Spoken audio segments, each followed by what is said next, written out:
Today we're going to be checking out the digitally remastered version of The Abyss in 4K HDR on Kaleidescape in my dedicated home theater. I'll be going over the audio,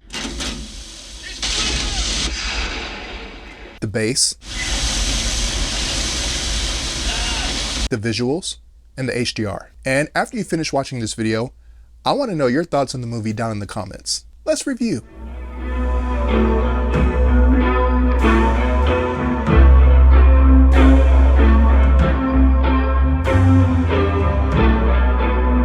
For this review, I'll be using 11 Arendal speakers in a 7.2.4 configuration, 5 1723S monitors for LCR and rear surrounds, 2 1961 monitors for side surrounds, 2 1961 bookshelf, and 2 1961 height speakers for Atmos height effects. For LFE, I'm using 2 Starksound SW15 sealed subwoofers in a stack configuration. Processing the audio is an Emotiva RMC1 with Emotiva and Starksound amplifiers powering the speakers. And for visuals, I'll be using an Epson LS12000B 4K projector. First, let me say that this is my first time watching The Abyss, ever.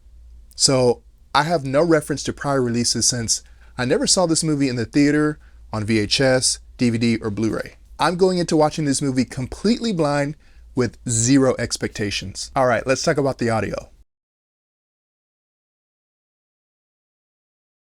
For a movie that came out in 1989 that's been remastered for Dolby Atmos, not only is this Atmos track extremely active in every single speaker, this movie sounds awesome. Height effects, dynamic range, deep bass, atmospherics, doesn't matter what it is. This movie has it all. The entire movie is chock full of numerous scenes that will make you look up, down, and around with totally immersive audio coming at you from all channels. Whether it's a missile being shot underwater, helicopter flyovers, water bombarding and flooding the rig, or an object flying overhead from the front of my theater to the back of the theater, The Abyss has pinpoint accuracy with height effects and total immersion anytime there's action. For instance, in the opening scene when the aliens first make contact with the submarine underwater, you get a really cool flyover effect above the submarine that starts in the front of my room and extends all the way up through the height channels to the back of my room that seems to expand several feet beyond my walls. 130 knots, sir. Nothing goes 130. Sir, range to contact 100 yards. 80 yards, sir. 60.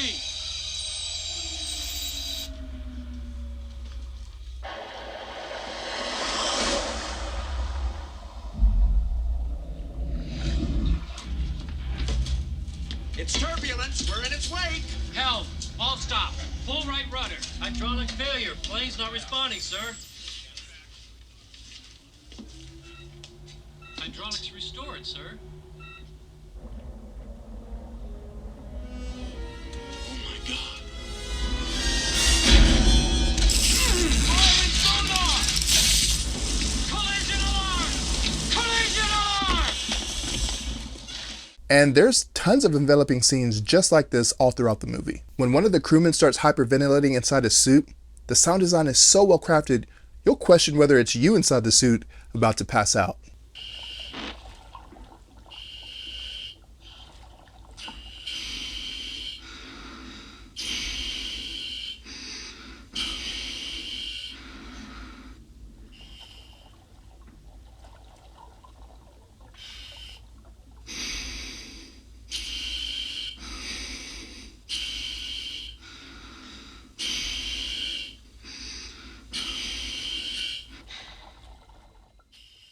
Another standout scene is when the crane above water snaps and goes pummeling down to the ocean floor and hits the top of the rig.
God. No. Bud? Grab on to something!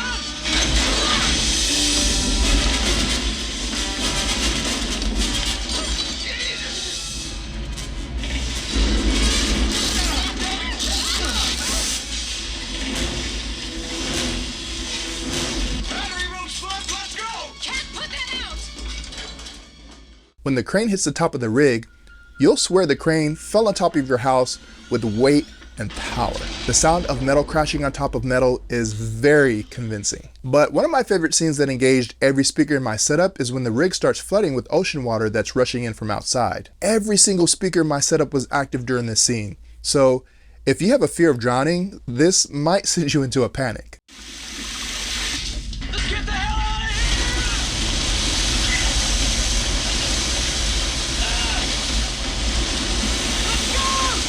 Let's go! Hit the door! Hit the door!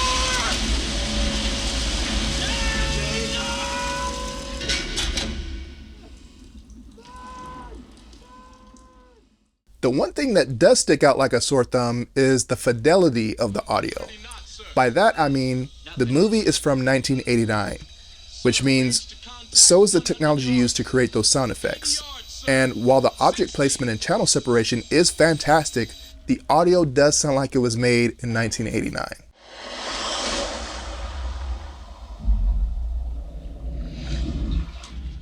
Despite that fact, it doesn't change or take away the immersiveness of the movie. I'd even go so far as to say that this Atmos mix sounds just as good, if not better, than the majority of modern Atmos mixes today. I've never been on a rig before, but after watching The Abyss, I don't want to. The Atmos mix does a great job of putting you in the atmosphere of life on a rig. Footsteps, pressure in the walls and pipes, the creak of the rig, all sound realistic and give a sense of fright while being secluded miles down under the ocean floor. The Atmos mix in this movie is so well done, I at times forgot I was sitting in my home theater and not actually trapped on a rig. With a movie like The Abyss, the audio design is crucial for creating a sense of immersion and tension to convey the immense pressure of the oceanic depths. And the remastered Atmos mix has deep, rumbling sounds to mimic the crushing weight of the water, enhancing the feeling of being submerged in the abyss. Alright, let's talk about the bass. Let's talk about the bass, cause there's a ton of it, which is to be expected with a movie that primarily takes place underwater at depths where the water pressure is so intense that it'll crush anything. The Atmos mix in The Abyss simulates the crushing depths of the ocean with guttural low-frequency effects, and combined with the spatial audio, you get a convincing simulation of the environment, making you feel like you're right there with the characters, experiencing the overwhelming force of the ocean firsthand. Enjoying this review and want to see more content just like this, as well as other product reviews and epic home theater tours? Then subscribe and hit the bell notification so you don't miss a single upload. For behind the scenes and extra content that you won't find on YouTube, head over to my Patreon page and consider becoming a patron. The video suffers from the same issues as the audio fidelity, a byproduct of a movie made in the 1980s, limited by technology, and shot on film. From what I understand, the original film negatives were scanned at high resolution to capture and preserve every detail. Digital restoration techniques were then applied to remove scratches, dust, and other imperfections, ensuring the highest possible image quality. The problem is, it still looks like a movie that was shot in the 80s, limited by the technology of its time. But at the same time, it's apparent that it no longer looks like it was entirely shot on film. I wouldn't say it's distracting, just noticeable. But there are a few scenes randomly throughout the movie where it's glaringly apparent that some of the actors' faces and skin has been highly altered. It's really weird. The HDR though is pretty incredible, considering how old this movie is and the fact that they were able to even add HDR to a 35-year-old movie after the fact. The color palette is vibrant with a ton of saturated colors that will light up your room like a rainbow.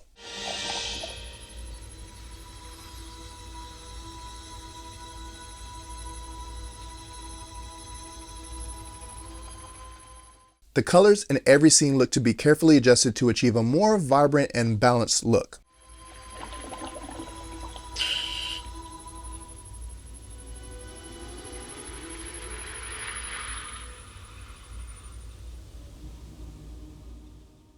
Enhanced contrast, adjusted saturation levels, and fine-tuned color balance create a visually stunning presentation.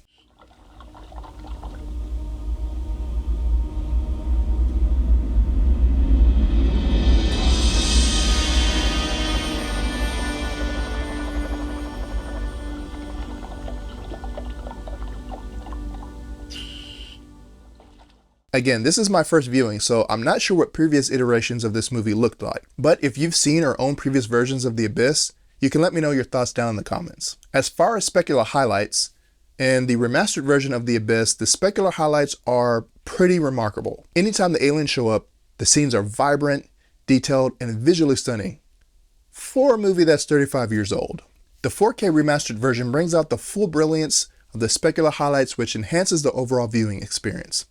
Whether it's the shimmering surface of the water or vibrant colors of aliens and their ships, these highlights add depth and realism to every scene. The redesigned audio in The Abyss plays a vital role in intensifying the atmosphere and immersing you in the underwater world created by James Cameron with its phenomenal Dolby Atmos track. If you've got a multi-channel audio setup that's begging for a workout, The Abyss in 4K will not disappoint. While the digitally remastered version of The Abyss involved a meticulous process to enhance the film's visual quality, I think visual upgrades enhance the film as best as possible while staying true to the director's original vision. The result of this painstaking process is a digitally remastered 4K version of The Abyss that not only preserves the integrity of the original film, but also enhances it for modern audiences, allowing us to experience James Cameron's visionary masterpiece in a whole new light. So that's my review of The Abyss on 4K on the Kaleidescape. This was a super fun movie that enveloped and immersed me all the way through, and I definitely will be watching this again.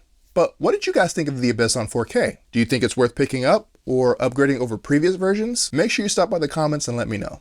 Make sure you subscribe to the channel if you're not already, and hit the bell notification so you don't miss when I upload new videos. Thank you guys for watching, and I'll see you in the next video. Hang on, gentlemen.